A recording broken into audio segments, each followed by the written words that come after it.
Well, the simple answer to the very premise of this video is that a World War II MCU would likely be nothing more than wartime propaganda that sought to instill a sense of national pride and help fund wartime efforts. But be that as it may, I'm hoping to do something a bit different. The modern MCU has been incredibly successful due to the sheer number of characters that Kevin Feige has had at his disposal. But what if we cut the usable character roster down from over 80,000 to around 100, and also set the stories in an era where many films were focused on improving morale rather than creating a remarkable cinematic experience? I think the answer to this question could be quite interesting, and it is the very question I am seeking to answer in this video today. My name is JT Videos, and welcome to my pitch for an MCU that releases during World War II. Before we jump in, here are the ground rules. 1. I am only allowed to use Golden Age comic characters, but this comes with a twist, because rule number 2, I am only allowed to use characters that were released during World War II, so only characters that were released or created between the years 1939 to 1945. This video is going to be a very broad overview of the projects, so don't expect any in-depth analysis for the projects that I'm discussing. But with that said, let's jump into the 7-movie slate that makes up our World War II era MCU.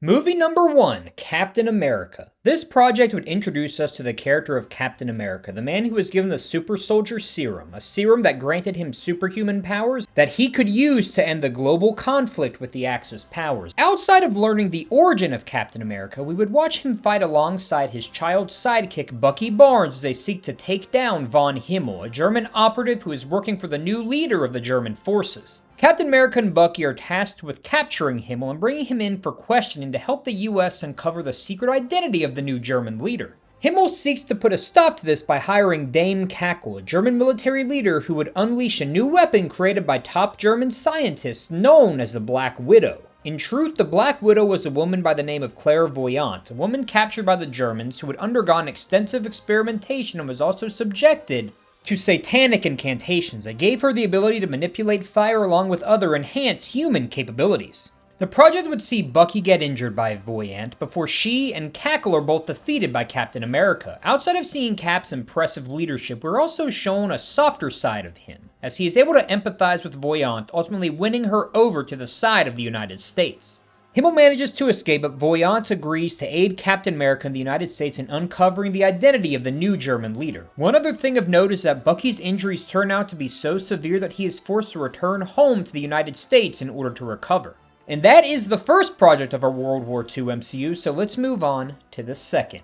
Movie number 2, Khazar the Mighty. This project would introduce us to David Rand, the man who protects the jungles and rainforests of Africa under the alias of Khazar. Rand was abandoned in the jungles of Africa when he was a child, but would be raised by his adopted lion parents of Zar and Shah. After befriending many animals including Quag the warthog, Walla the hippo, and Pindar the eagle, Rand would hone his physical skills and become the jungle's protector. One fateful day, Rand would encounter an intruder by the name of Mark Todd, a man whose head could be engulfed in flames seemingly on command. After a hostile meeting, Todd would explain that he was a United States soldier who encountered a group known as the Skullmen while deployed overseas, and was subsequently granted the supernatural powers of the Blazing Skull, tasked by the Skullmen to use his powers to help bring an end to the war. Todd was sent to the jungles of Africa in order to stop the man known as the Green Terror from destroying the wildlife of Africa in his search for immortality. Green Terror was hired by Black Claw, a German military leader, to find a potion that could grant soldiers of the Axis powers immortality, and reveals that many ingredients Green Terror needs to complete his potion can be found within the jungles of Africa. We would then see Khazar, Blazing Skull, and his animal friends team up to defeat both Green Terror and Black Claw in order to protect the jungles of Africa.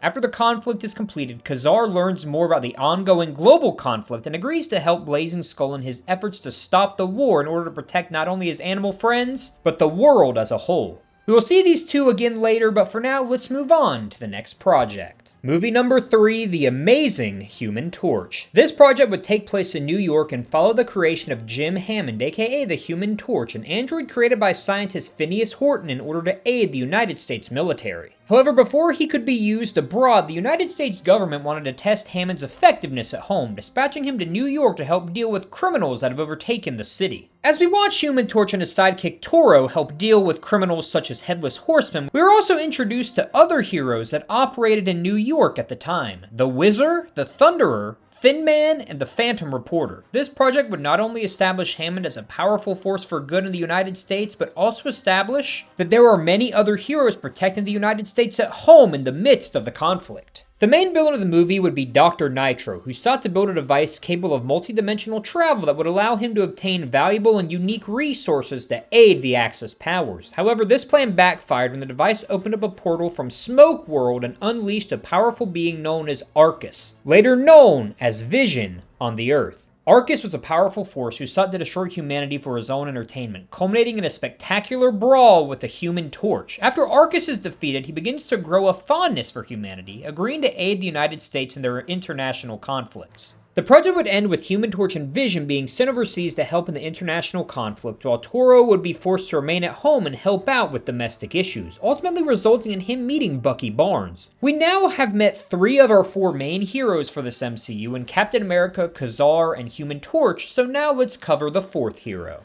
Movie number 4, Namor the Submariner. This project would introduce us to Namor Mackenzie, the half-human, half-Atlantean who is the sworn protector of the underwater city of Atlantis. This project would deal with Namor struggling with isolationism due to his father being a human, but also show his resolve to protect his people in Atlantis. Outside of dealing with minor aquatic villains, the real villain of the project would be Sub-Earthman, who would be awoken in anger due to the ongoing conflict on the surface world. In a blind rage, Sub-Earthman would attack Atlantis, only to be defeated by Namor. After learning of the conflict on the surface world from the Sub-Earthman, Namor would promise Atlantis that he would travel to the surface in order to end the conflict and protect his people from any potential harm that could come as a result. A relatively straightforward project that introduces us to one of Marvel's most important characters. Next up, movie number 5, Bucky Barnes and the Liberty Legion. This project would highlight Bucky Barnes and the formation of his team of younger heroes known as the Liberty Legion. After recovering from the injuries he sustained in the Captain America movie, Bucky is forced to deal with a massive domestic threat known as the League of Crime, whose members include Evil Knight, Blackstreak, The Fog, and The Past. Very creative names, I know. In order to rebuild confidence in himself and protect the United States, Bucky forms a team to stop the League of Crime known as the Liberty Legion, whose members include Toro, Whizzer, Thunderer, and Golden Girl. The project would show the Liberty Legion defeating the League of Crime while also highlighting the leadership of Bucky Barnes. Only 2 projects left, so let's finish this up. Movie number 6, Captain America: Rise of the Red Skull. This project would follow Captain America and Black Widow infiltrating Germany in order to finally uncover the secret identity of the new German leader. Cap and Black Widow would be joined by Miss America, a woman who gained the ability to fly along with other superhuman enhancements after she was caught in a lightning storm. The 3 would uncover the identity of the new German leader, a man by the name of Red Skull, who's revealed to not only have powers similar to that of Captain America, but is also planning to launch a full nuclear attack on the United States and her allies, with the goal of ending the war in a single, coordinated nuclear attack. The ending sees Captain America calling for backup, which sets up movie number 7, The Invaders. The final project of this MCU is a fairly straightforward one, as all of the storylines and characters would overlap to defeat the Red Skull and save the world. We would see Captain America, Khazar, Blazing Skull, Human Torch, Vision, Black Widow, Namor, Miss America, Phantom Reporter, and the Liberty Legion team up against the Axis power, resulting in Captain America defeating Red Skull, ending the international conflict thanks to the downfall of the Axis power. The project would end on a happy note, with all nations of the world celebrating the end of the global conflict and the heroes all agreeing to work together in the future if the world is ever threatened again. And that is my pitch for a World War II MCU. I hope you all enjoyed. I know that this isn't incredibly realistic, but hey, I've not seen many people discuss Golden Age characters and try to make something like this before, so I hope you all enjoyed my attempt nonetheless. If you did enjoy the video, please make sure to like, comment, and subscribe. And hey, maybe I can make another period piece MCU in the future. If this is something you'd be interested in, comment below and let me know what era you would like to see me cover. This has been JT Videos. Thank you all so much for watching, and I will see you all again very soon.